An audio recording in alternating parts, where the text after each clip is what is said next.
To close out right here, people keep blowing me up right now about it. I guess Cardi B and Nicki Minaj are currently going back and forth like crazy on Twitter in a heated actual beef on the internet. This has now reached personal levels. They're officially now naming each other, Cardi B and Nicki Minaj, on social media. They've been going on a Twitter rant for the past 30 minutes.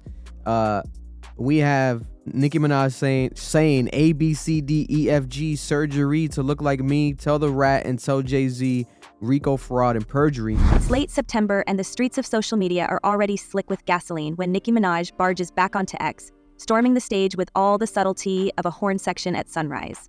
We watch it unfold in real time. Nicki, silent for weeks, now firing off shots like she's never heard of an NDA. The first missile is simple, cold, and devastating in its intent. Just $499, hanging there like a cheap price tag at a yard sale. She doesn't even say Cardi's name, but everyone in the arena knows who's on the receiving end. We're barely through the replies when Nicki pulls the pin on her next grenade, hurling Barney Dangerous at Cardi with the kind of venom only a true veteran can muster, calling up images of cartoon dinosaurs and discounted dreams. I think Cardi knows worst case scenario. She's back at Sue's Rendezvous scrapping, and she knows how to do it. She's done it before. Time. I'm not sleeping on Cardi, trust me. You can't. You can't. Because, and by the way, I don't want to hear people saying we're being negative. Because did you read the comments yesterday? They decided to open this can of worms. But Nicki isn't content to leave it at cartoon shade. She pivots straight to Cardi's signature magnet lyrics, warping them into a kind of musical acid, turning a sing-song rhyme about dominance into a parade of humiliation. A, B, C, D, E, F, G, falling off the charts while pregnant, getting involved with multiple people, going barefoot, still not looking your best, and even then, you still couldn't outsell me. She drags in everything, Cardi's pregnancy, her personal life, even her feet, as if nothing is off limits. The rhythm isn't playful, it's a calculated strike, twisting every soft spot into a punchline.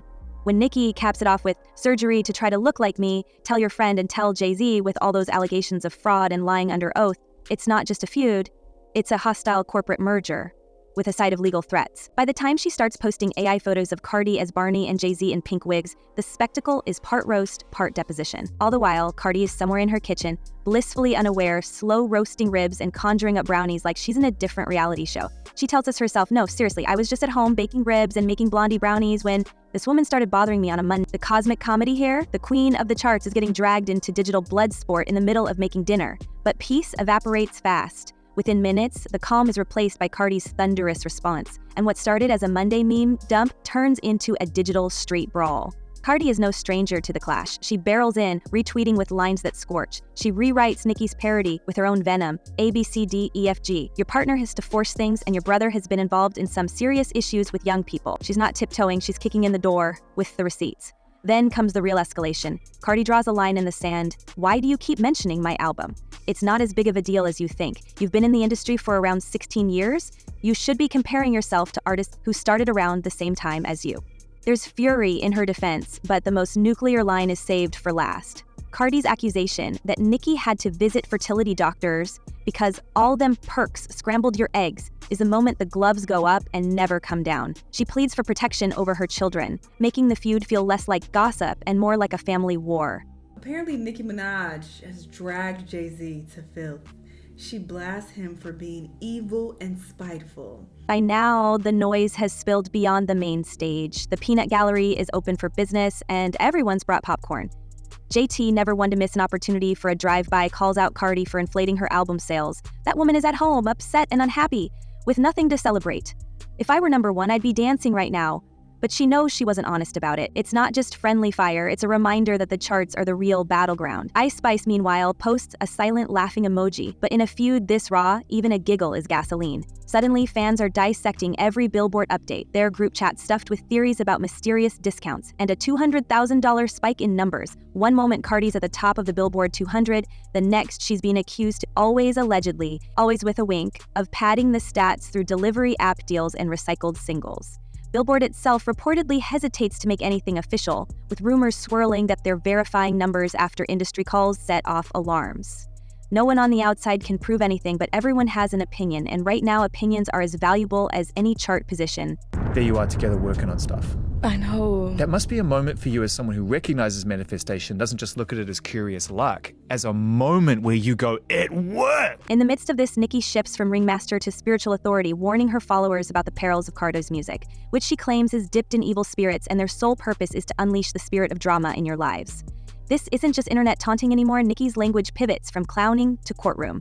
She threatens to bring medical records to the courts, promising legal payback for every public slight. As I'm going to be sued when the queen show her medical records to the courts, she posts, and suddenly the stakes are higher than follower counts or first week sales. Lawyers are mentioned, threats of evidence swirl, and Cardi fires back with a new level of fury. Let this be the last time you mention my children before I reveal what I know about yours. While you're talking about ABCs, you need to leave me alone today. I'm tired of you. It's a pivot that turns a playground slap fight into something that could drag both women into the legal system, with real records, real consequences, and reputations on the line. Case, and it is a lawsuit. And if you read the lawsuit, I mean, according to her claim, she went through some pretty serious, some serious trauma because of this. But the way it's playing out in court just really isn't supporting that. And one thing I remember is that when I've interviewed lawyers and judges, they always say the key to success in the courtroom is preparation. And I think there's a lack of preparation from the attorney's part. We stand at the edge of a new kind of drama, where personal insults have turned into the threat of legal filings, and every tweet could become an exhibit. The feud no longer lives in the cheap seats of X. It's clawing its way into a courtroom, with real-world fallout waiting in the wings. The question now is whether all these insults and allegations have crossed a line, one that money and clout can't erase, and one that might finally force these two titans to face off not just for headlines, but for their legacies. Now the storm has grown legs and is sprinting straight through the industry's front door. We're not just watching two icons trade digital haymakers. Suddenly, every number, every connection, every executive is under the microscope. The moment that $200,000 sales figure popped up on Cardi's tally, all eyes snapped to the machinery behind the scenes. Why did Billboard hold off on their announcement? Cardi's camp said Sunday sales weren't counted yet, but the silence from the charts only fanned the flames. And while fans went back and forth over spreadsheets and SoundScan screenshots, another layer of intrigue started to ooze up from the music industry's basement. Was this really about Cardi B versus Nicki Minaj? Or was it Jay-Z, Desiree Perez, and the full Roc Nation brain trust flexing their influence? Nicki, never subtle, had already called out Cardi's Roc Nation protectors by name in her parody verse, making sure nobody missed the implication. According to at least one anonymous former Atlantic A&R, this isn't just a numbers game.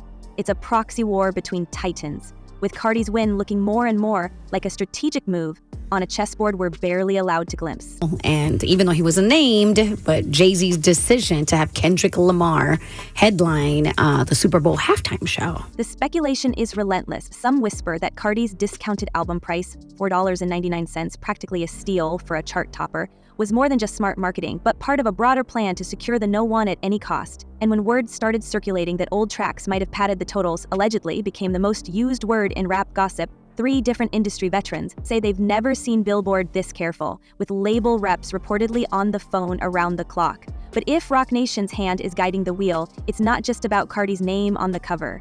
It's about who gets to call the shots in the next decade of hip-hop. While this chess game rages in the background, the foreground is pure volatility. Just as the Nicki-Cardi feud hits fever pitch, a new front opens up, thanks to a leaked audio clip that manages to throw gasoline on every single fire already burning.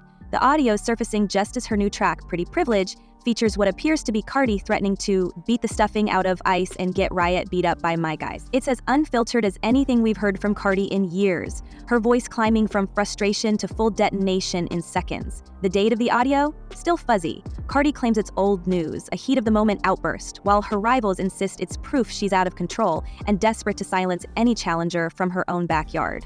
Ice Spice, for her part, stays almost entirely silent, except for the expertly timed giggle emoji on X, which tells us everything and nothing at once. And as her Pretty Privilege snippet lands with pointed bars about copying everything I say, the internet goes into forensic mode, dissecting each syllable for evidence of Bronx-on-Bronx warfare.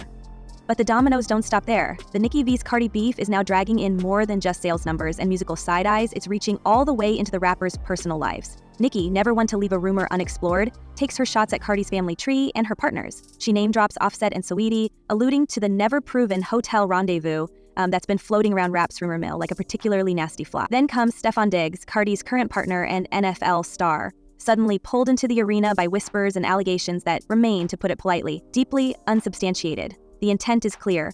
This isn't about chart positions anymore. It's about reputations, marriages, even children. every vulnerability is fair game. I feel like we got married so young. We got married so young, and we got married so like spontaneously.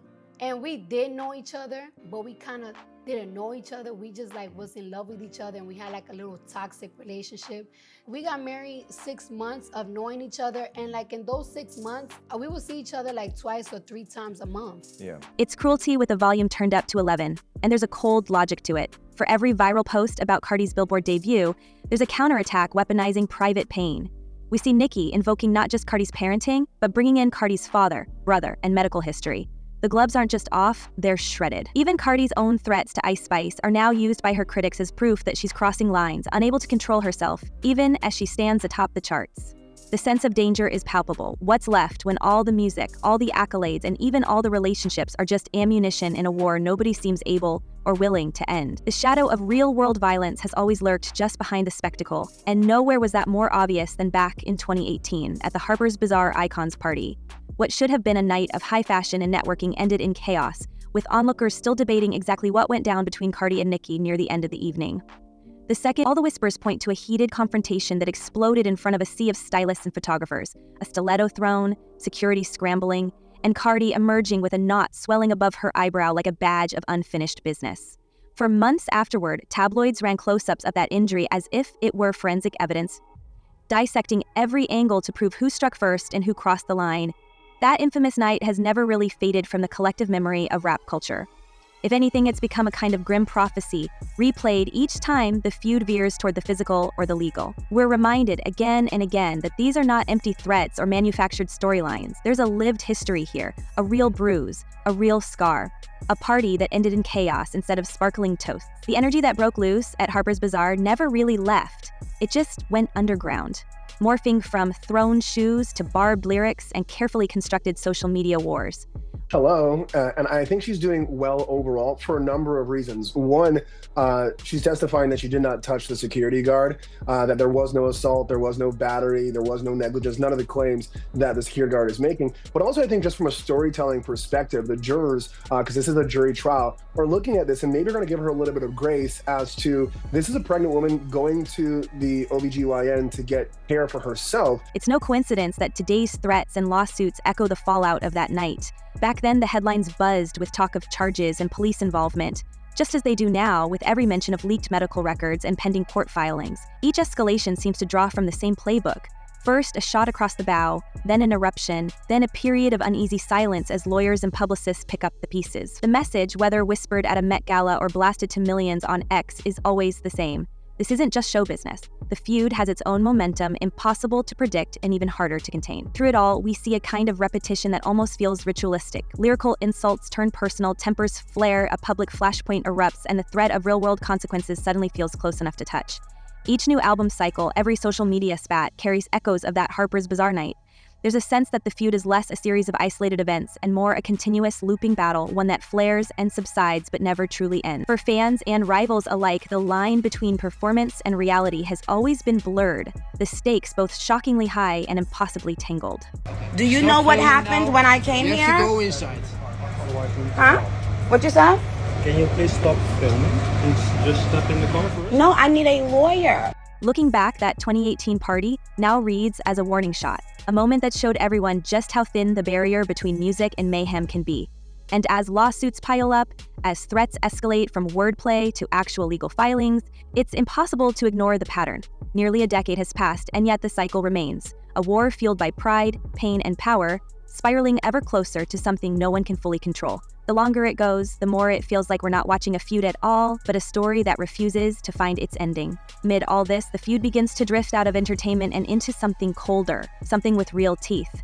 Nicki takes her taunts to a new level, posting that Cardi has been neutralized in the mighty name of Jesus, hinting that some cosmic justice is about to rain down. She adds, I'm going to be sued when the queen show her medical records to the courts. It's not even thinly veiled. She's threatening legal action, waving potential court filings like a battle flag.